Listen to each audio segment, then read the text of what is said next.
എല്ലാവർക്കും പ്രാർത്ഥനാ തീർത്ഥത്തിൻ്റെ പുതിയൊരു വീഡിയോയിലേക്ക് സ്വാഗതം. ശിവക്ഷേത്രത്തിൽ പോയിട്ട് പ്രാർത്ഥിച്ചു കഴിഞ്ഞാൽ മരണം സംഭവിക്കുമോ? ഈ ഒരു ചോദ്യം നിങ്ങളുടെ ആരുടെയെങ്കിലും മനസ്സിലുണ്ടെങ്കിൽ അതിൻ്റെ പ്രധാനമായിട്ടുള്ള ഒരു കാരണം, നിങ്ങൾ ഇതുപോലെ യൂട്യൂബിലും ഇൻസ്റ്റഗ്രാമിലും ഒക്കെയുള്ള വീഡിയോസ് കാണുന്ന സമയത്ത് പകുതി മാത്രം അല്ലെങ്കിൽ ചെറിയൊരു പോർഷൻ മാത്രം കാണുകയും അതിൽ നിന്ന് നിങ്ങൾക്ക് തെറ്റിദ്ധാരണ ഉണ്ടാവുകയാണ് ചെയ്യുന്നത്. നിങ്ങൾ ഏതെങ്കിലും ഒരു വീഡിയോ കാണുന്ന സമയത്ത് അത് മുഴുവനായിട്ടും കാണാൻ ശ്രമിക്കുക. ആരുടെ വീഡിയോ ആയിക്കഴിഞ്ഞാലും ഒരിക്കലും ആരും ഇങ്ങനെയുള്ള കാര്യങ്ങൾ തെറ്റിദ്ധരിപ്പിക്കാനായിട്ട് പറയില്ല എന്നാണ് ഞാൻ വിശ്വസിക്കുന്നത്. അപ്പോൾ അങ്ങനെ നിങ്ങൾ ഈ പകുതി മാത്രം അല്ലെങ്കിൽ ചെറിയൊരു പോർഷൻസ് കാണുന്ന സമയത്താണ് നിങ്ങൾക്ക് പല സംശയങ്ങളും വരുന്നത്. അതാണ് നിങ്ങളുടെ മനസ്സിൽ കിടന്ന് അങ്ങനെ അത് മറ്റൊരു രീതിയിലുള്ള പ്രശ്നത്തിലേക്ക് വഴിവെക്കുന്നത്. ഇന്ന് ഞാൻ പറയാൻ പോകുന്നത് ഇതുമായിട്ട് ബന്ധപ്പെട്ടിട്ടുള്ള ഒരു കഥയാണ്. ഞാൻ ഇതിനു മുന്നേ ഒരു അച്ഛൻ്റെയും മകളുടെയും കഥ, ബ്രഹ്മമുഹൂർത്ത വിളക്കിൻ്റെ ഒരു അത്ഭുത കഥ പോലെ ഒരു വീഡിയോ ഞാൻ ചെയ്തിട്ടുണ്ടായിരുന്നു. ആ ഒരു വീഡിയോ കണ്ടപ്പോൾ അതൊരു അനുഭവ കഥയായിരുന്നു. ആ ഒരു അനുഭവ കഥ കേട്ടപ്പോഴാണ് ഒരു കുട്ടിക്ക് എനിക്ക് മെയിൽ ചെയ്യാനും അവരുടെ കാര്യങ്ങൾ എൻ്റെ അടുത്ത് ഡിസ്കസ് ചെയ്യാനും തോന്നിയത്. അപ്പോൾ ആ ഒരു കാര്യമാണ് ഇന്നത്തെ വീഡിയോയിൽ ഞാൻ പറയാൻ പോകുന്നത്.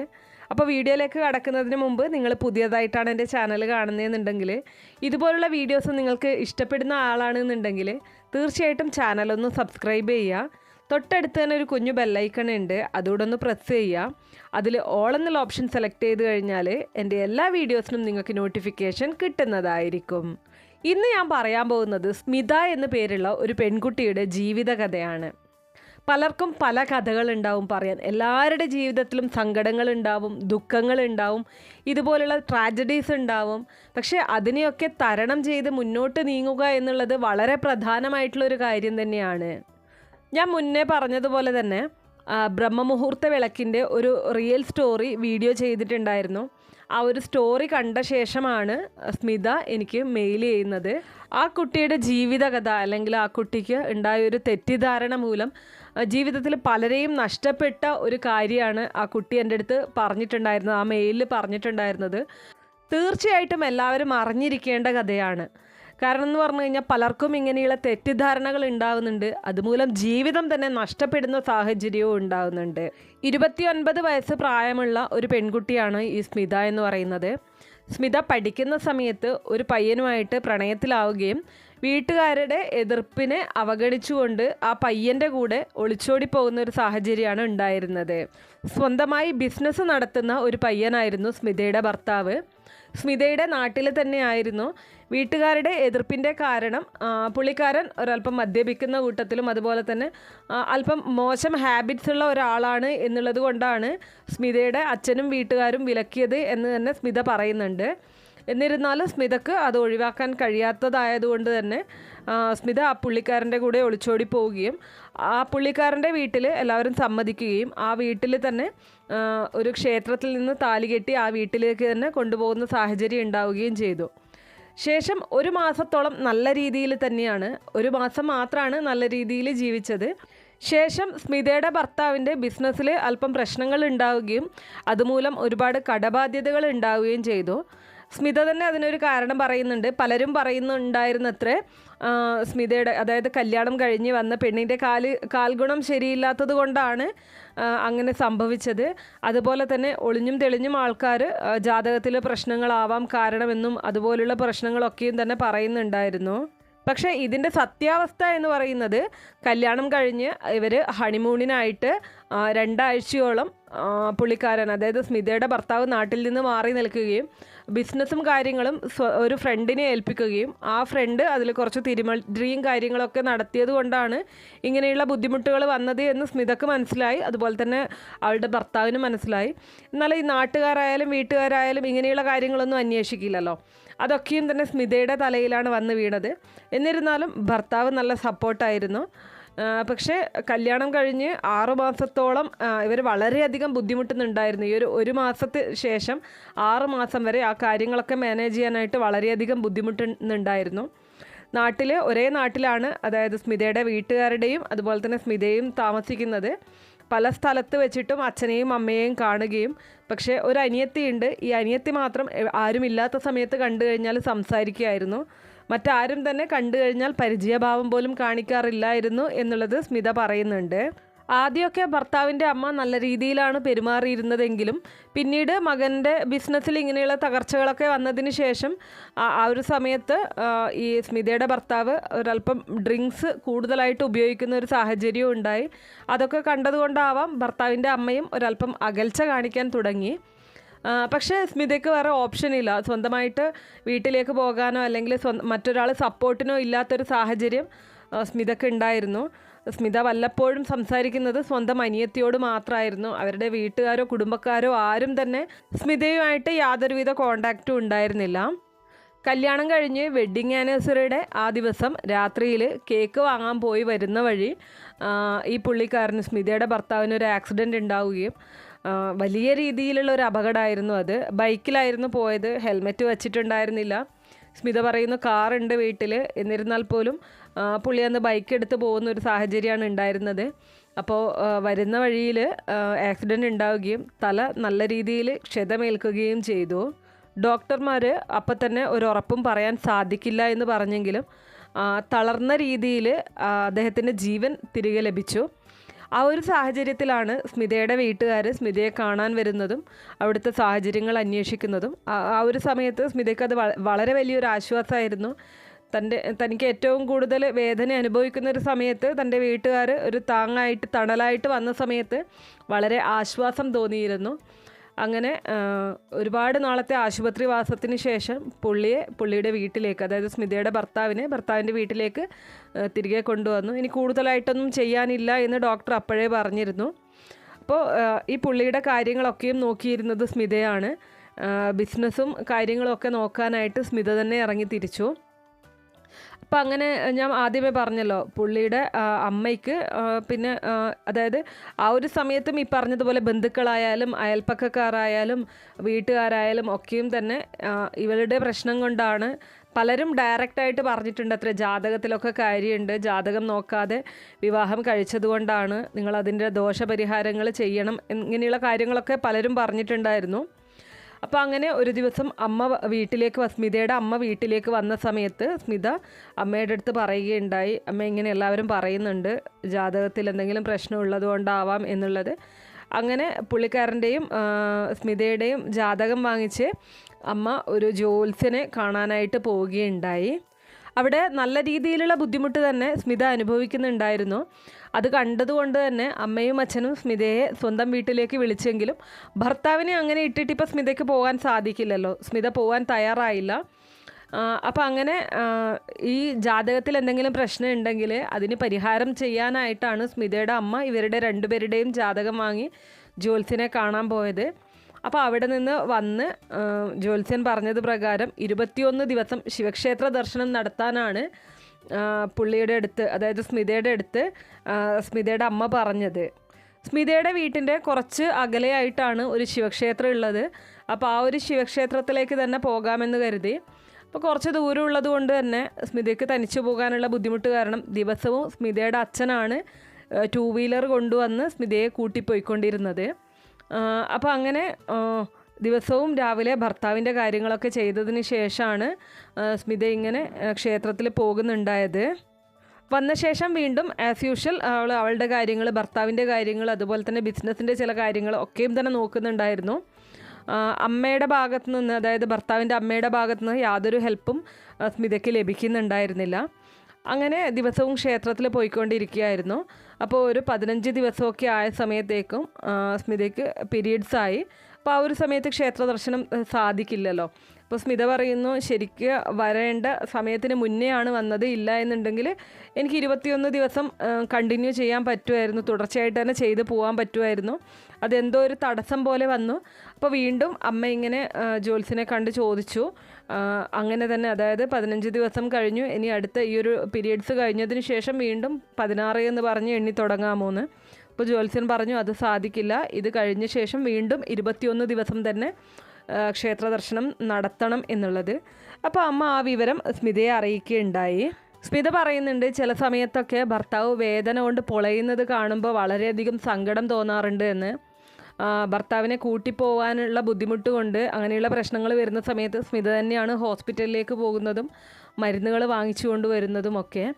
അപ്പോൾ ഈ പറഞ്ഞതുപോലെ ആ ഒരു സമയത്ത് ഭർത്താവിന് വീണ്ടും വേദന കൂടുകയും സഹിക്കാൻ പറ്റാത്തൊരു സാഹചര്യം വന്നപ്പോൾ സ്മിത തനിച്ച് ഹോസ്പിറ്റലിലേക്ക് പോയി ഡോക്ടറിനെ കണ്ട് ഡോക്ടർ മരുന്ന് കുറിച്ച് കൊടുക്കുകയും ചെയ്തു. ആ മെഡിസിൻസൊക്കെ വാങ്ങി സ്മിത വീട്ടിലേക്ക് വന്നു. അപ്പോഴും ഭർത്താവിൻ്റെ അമ്മ നീ കാരണമാണ് എൻ്റെ മകൻ ഇങ്ങനെ കിടക്കുന്നത് എന്ന് കുത്തിപ്പറയുകയും ഇത് കേട്ടുകൊണ്ട് ഭർത്താവ്, അതായത് സംസാരിക്കാൻ മാത്രമേ സാധിക്കുള്ളൂ പുള്ളിക്കാരന്, അപ്പോൾ അദ്ദേഹം ആശ്വസിപ്പിക്കുകയും പുള്ളി എപ്പോഴും പറയത്രേ, ഞാനിങ്ങനെ ജീവിക്കുന്നത് ഞാൻ ചെയ്ത കർമ്മത്തിൻ്റെ ഫലമായിട്ടാണ്. പലതരത്തിലുള്ള മോശം പ്രവർത്തികൾ ഞാൻ എൻ്റെ ജീവിതത്തിൽ ചെയ്തിട്ടുണ്ട്. സ്മിതയെ പുള്ളി വിവാഹം ചെയ്തത് പോലും ഒരു വാശിപ്പുറത്താണ്. സ്മിതയുടെ അച്ഛൻ അദ്ദേഹത്തെ ഈ പ്രണയത്തിൽ നിന്നും പിന്മാറണം എന്ന് പറഞ്ഞ് വിലക്കിയിരുന്നു. അതിൻ്റെ ഒരു ദേഷ്യത്തിലാണ് ഇങ്ങനെ ചെയ്തത് എന്നുള്ളതും ആ ഒരു സമയത്താണ് സ്മിതയുടെ ഭർത്താവ് തുറന്നു പറയുന്നത്. പക്ഷെ സ്മിത പറയുന്നുണ്ട്, ആ സമയത്തൊന്നും എനിക്ക് അതിലൊന്നും ഒരു തെറ്റായിട്ടോ കുറ്റമായിട്ടോ ഒന്നും എനിക്ക് തോന്നിയിട്ടില്ല. കാരണം ഞാൻ ആത്മാർത്ഥമായിട്ടാണ് അദ്ദേഹത്തെ പ്രണയിച്ചത്. അദ്ദേഹവും എന്നെ അങ്ങനെ തന്നെ പ്രണയിച്ചു എന്ന് വിശ്വസിക്കാനാണ് എനിക്കിഷ്ടം. പിന്നെ ആ ഒരു സമയത്ത് സ്വന്തം വീട്ടുകാർ, സ്മിതയുടെ അച്ഛൻ്റെയും അമ്മയുടെയും അനിയത്തിയുടെയും സപ്പോർട്ട് വളരെ വലുതായിരുന്നു. പണത്തിന് ബുദ്ധിമുട്ട് വന്ന സമയത്തും അതുപോലെ തന്നെ എല്ലാ കാര്യങ്ങൾക്കും അവർ സപ്പോർട്ട് ചെയ്തിരുന്നു. അത് വളരെ വലിയൊരു ആശ്വാസമായിരുന്നു സ്മിതയ്ക്ക് ആ ഒരു ഘട്ടത്തിൽ. അങ്ങനെ വീട്ടിൽ ഇങ്ങനെയുള്ള ബുദ്ധിമുട്ടുകൾ കൂടിക്കൂടി വരുന്ന സമയത്ത് സ്മിതയുടെ അമ്മ അവരുടെ വീട്ടിലേക്ക് ഭർത്താവിനെയും കൂട്ടി പോകാൻ ആവശ്യപ്പെടുകയും സ്മിതയ്ക്കും താല്പര്യം ഉണ്ടായിരുന്നു. പക്ഷേ സ്മിതയുടെ ഭർത്താവ് ഈ ഒരു ഘട്ടത്തിൽ ഇങ്ങനെയുള്ള ഒരു അവസ്ഥയിൽ എന്നെയും കൂട്ടി നിങ്ങൾ നിങ്ങളുടെ വീട്ടിലേക്ക് പോയി അവിടെ നിന്ന് എനിക്ക് എന്തെങ്കിലും സംഭവിച്ചു കഴിഞ്ഞാൽ നാളെ എല്ലാവരും നിങ്ങൾ എന്തെങ്കിലും ചെയ്തു എന്നുള്ള രീതിയിലായിരിക്കും പറഞ്ഞ് പ്രചരിപ്പിക്കുക. അതുകൊണ്ട് അത് വേണ്ട എന്ന് പുള്ളിക്കാരൻ പറഞ്ഞ് തടുക്കുകയായിരുന്നു. വാടക വീട്ടിലേക്ക് മാറാനും ഒക്കെ ആലോചിക്കുന്നുണ്ടായിരുന്നു. പക്ഷേ ആ പുള്ളിക്കാരൻ പറയുന്നത്, ഞാൻ ഇവിടെ നിന്ന് മരിക്കുന്നതായിരിക്കും ഉത്തമം. സ്മിതയുടെ അടുത്ത് ഡയറക്റ്റ് തുറന്നു പറഞ്ഞ കാര്യമാണ് ഇതൊക്കെയും. അതിൽ കഴമ്പുണ്ട് എന്നുള്ളത് സ്മിതയ്ക്കും മനസ്സിലായിരുന്നു, സ്മിതയുടെ അമ്മയ്ക്കും മനസ്സിലായിരുന്നു. പക്ഷേ സ്മിത ഈ പുള്ളിക്കാരൻ ഒരിക്കലും മരണപ്പെടും എന്നുള്ളത് സ്വപ്നത്തിൽ പോലും ചിന്തിച്ചിരുന്നില്ല. വീണ്ടും എന്തെങ്കിലും തരത്തിലുള്ള ആരോഗ്യ പ്രശ്നങ്ങൾ വരുന്ന സമയത്ത് ഈ പറഞ്ഞതുപോലെയുള്ള, അതായത് എല്ലാവരും തന്നെയാകും കുറ്റപ്പെടുത്തുക. പ്രത്യേകിച്ച് തൻ്റെ വീട്ടുകാർക്ക് സ്റ്റാർട്ടിങ്ങിലൊന്നും എതിർപ്പായിരുന്നു ഈ ഒരു വിവാഹത്തിന്.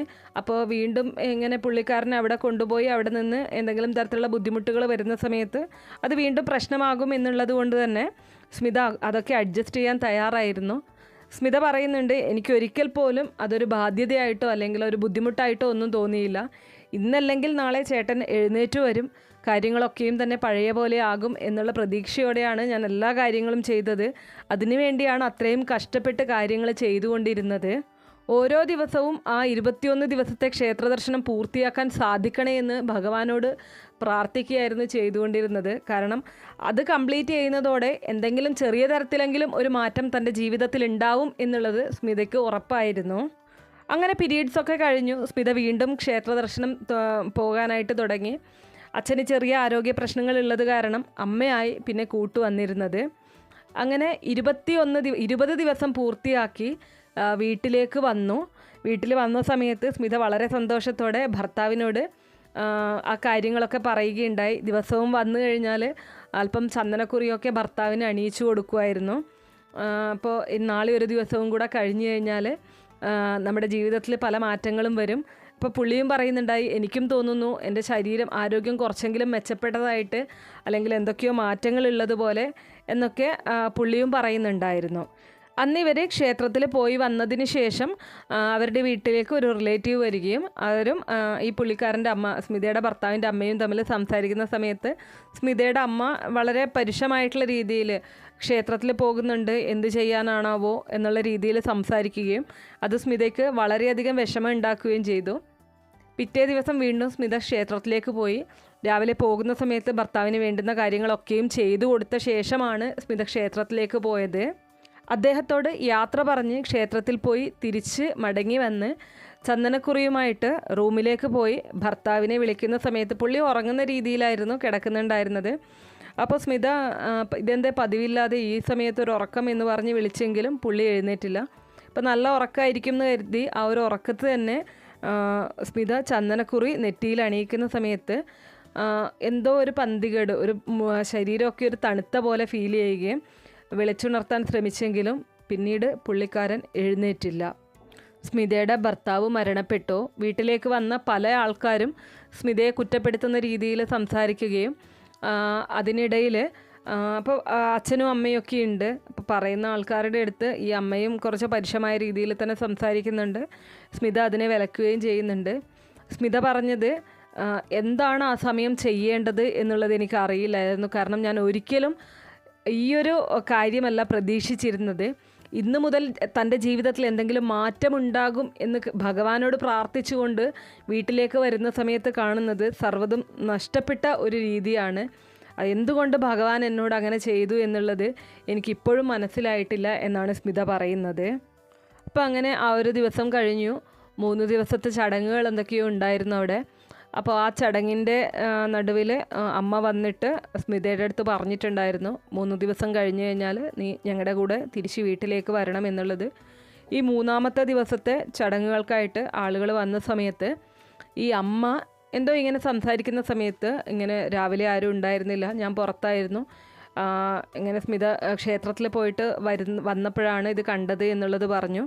അപ്പോൾ ക്ഷേത്രത്തിൽ പോകാറുണ്ടായിരുന്നു എന്ന് ചോദിക്കുകയുണ്ടായി.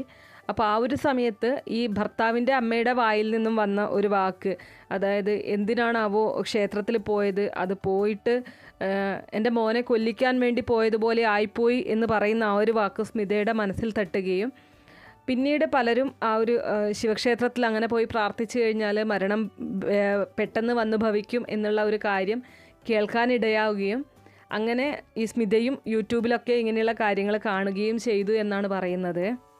അപ്പോൾ അന്നേ ദിവസം 3-ാമത്തെ ദിവസത്തെ ചടങ്ങുകളൊക്കെ കഴിഞ്ഞ് അച്ഛൻ്റെയും അമ്മയുടെയും കൂടെ സ്മിത സ്വന്തം വീട്ടിലേക്ക് തിരിച്ചു വരികയുണ്ടായി.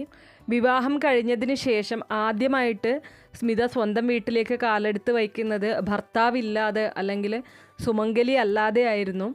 അങ്ങനെ രാത്രിയായി സ്മിത ഉറങ്ങാൻ കിടന്നു. അന്ന് രാത്രിയിൽ സ്മിതയ്ക്ക് ഉറക്കമേ വന്നില്ല. പലതരത്തിലുള്ള ആലോചനകളായിരുന്നു സ്മിതയുടെ മനസ്സിൽ മുഴുവൻ. കാരണം അമ്മ ജ്യോത്സ്യനെ കാണാൻ പോയ സമയത്ത് അമ്മ തനിച്ചാണ് പോയത്, അല്ലെ അമ്മയുടെ കൂടെ മറ്റാരെങ്കിലും ഉണ്ടോ എന്നുള്ളത് സ്മിതയ്ക്ക് അറിയില്ല. ഇവർ മനഃപൂർവ്വം തൻ്റെ ഭർത്താവിനെ ഇല്ലാതാക്കാൻ വേണ്ടിയിട്ടായിരുന്നു ആ ഒരു ക്ഷേത്ര ദർശനം തന്നോട് നിർദ്ദേശിച്ചത്, അല്ലെങ്കിൽ ജ്യോത്സ്യൻ അതിന് വേണ്ടിയിട്ടാണോ, അമ്മ പറഞ്ഞിട്ടാണോ, അല്ലെങ്കിൽ അമ്മയ്ക്കും കൂടി അറിവുള്ളതാണോ ഈ കാര്യങ്ങൾ. അങ്ങനെ പലതരത്തിലുള്ള കാര്യങ്ങളായിരുന്നു സ്മിതയുടെ മനസ്സിലുണ്ടായിരുന്നത്. ഒടുവിൽ സ്മിത തൻ്റെ മനസ്സിലൊരു കാര്യം ഉറപ്പിച്ചു. അതെ, തൻ്റെ വീട്ടുകാർ തൻ്റെ ഭർത്താവിനെ ഇല്ലാതാക്കാൻ, അല്ലെങ്കിൽ മകൾക്ക് നല്ലൊരു ജീവിതം ലഭിക്കാനായിട്ട് താലി കെട്ടിയ പുരുഷനെ ഇല്ലാതാക്കാൻ ശ്രമിച്ച ആൾക്കാരായിട്ടാണ് പിന്നീട് സ്മിതയുടെ വീട്ടുകാരെ തോന്നിയത്. പിറ്റേ ദിവസം രാവിലെ തന്നെ സ്മിത എഴുന്നേൽക്കുന്നു. തൻ്റെ സാധനങ്ങളൊക്കെ പാക്ക് ചെയ്ത് സ്മിത ആ വീട്ടിൽ നിന്ന് ഇറങ്ങുകയാണ് ചെയ്തത്. അച്ഛനും അമ്മയും കാര്യം അന്വേഷിച്ചപ്പോൾ ഈ ഒരു കാര്യമാണ് പറഞ്ഞത്, കാരണം നിങ്ങളാണ് എൻ്റെ ഭർത്താവ് മരിക്കാനുള്ള കാരണക്കാർ എന്നത്. അച്ഛനും അമ്മയും അനിയത്തിയും എത്രയൊക്കെ തടഞ്ഞിട്ടും സ്മിത അതൊന്നും കേൾക്കാനോ അവർ പറയുന്നത് അനുസരിക്കാനോ തയ്യാറായില്ല. അവിടെ നിന്ന് നേരെ പോയത് ഒരു സുഹൃത്തിൻ്റെ വീട്ടിലേക്കായിരുന്നു. ആ കൂട്ടുകാരിയുടെ വീട്ടിൽ 2-3 ദിവസം സ്റ്റേ ചെയ്യുകയും അവൾ നിർബന്ധിച്ചു അവിടെ തന്നെ സ്റ്റേ ചെയ്യാനായിട്ട്. പക്ഷേ ഒരു PGയിലേക്ക് മാറുകയാണ് ചെയ്തത്. ഇപ്പോഴും സ്മിത നിൽക്കുന്നത് ഒരു PGയിലാണ്. സ്വന്തം വീട്ടുകാരെ എത്രയൊക്കെ അക്സെപ്റ്റ് ചെയ്യാൻ ശ്രമിച്ചിട്ടും സ്മിതയ്ക്ക് സാധിക്കുന്നില്ല എന്നാണ് പറയുന്നത്.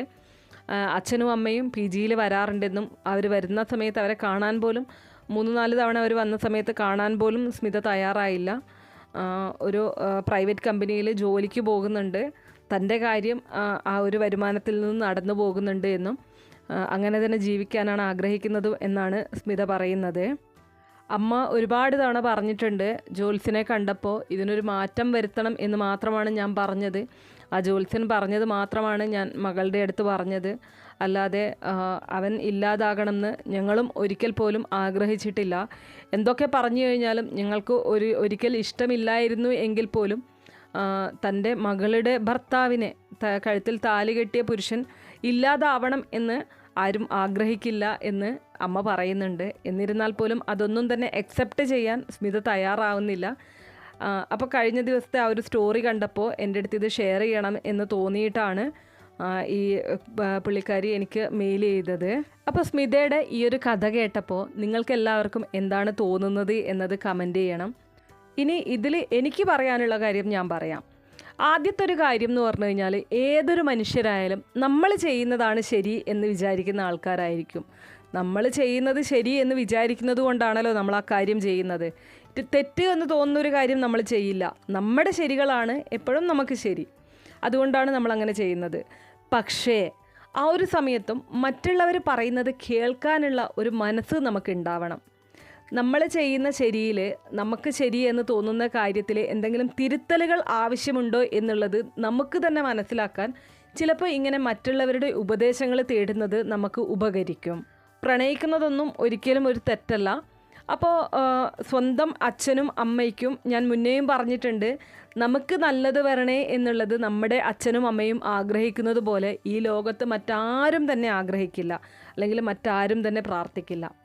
അപ്പോൾ അങ്ങനെ ഒരു ഇഷ്ടം തോന്നി ഒരുത്തൻ്റെ കൂടെ ഇറങ്ങിത്തിരിക്കുന്ന സമയത്ത് നമ്മളെ ഇത്രയും കാലം വളർത്തി വലുതാക്കിയ അച്ഛൻ്റെയും അമ്മയുടെയും മനസ്സുകൂടെ ഒന്ന് കാണാൻ ശ്രമിച്ചാൽ നന്നായിരിക്കും.